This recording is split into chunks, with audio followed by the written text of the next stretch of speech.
Hey guys, money can be defined as an easily transportable, durable, divisible, recognizable, and universally acceptable medium of exchange in which you can store your economic energies until you're ready to deploy them.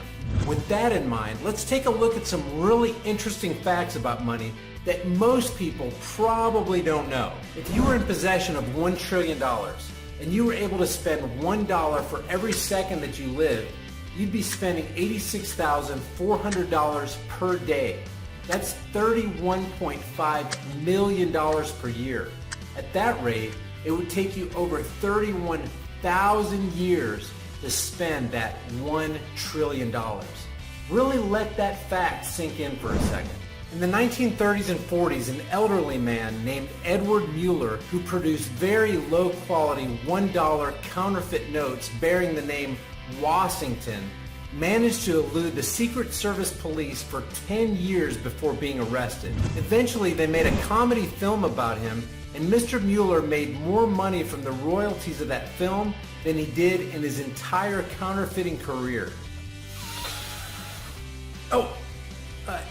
It's estimated that 90% of all U.S. currency contains traces of cocaine, while 94% of all U.S. currency contain pathogens and other contaminants like fecal matter.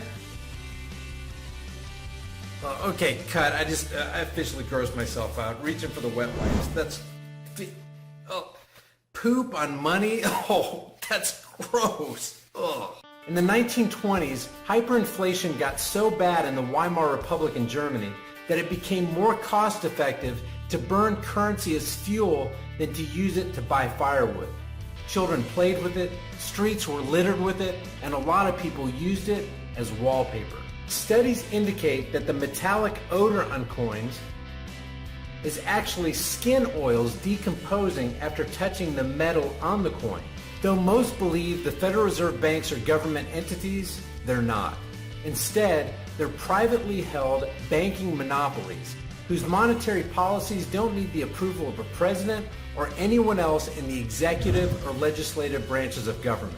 In fact, the Federal Reserve is no more federal than the folks at Federal Express. There are 182 official currencies worldwide.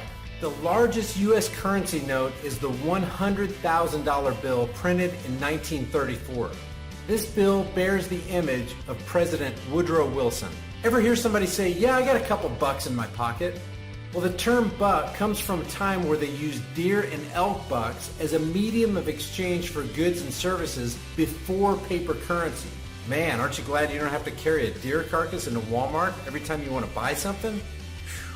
As long as you have 51% of a banknote, the Office of Currency Standards will replace it with a new one. The largest counterfeiter of U.S. currency is the nation of North Korea. 5% of lottery ticket buyers buy 51% of all lottery tickets sold. Under the U.S. Constitution, only gold and silver is defined as money.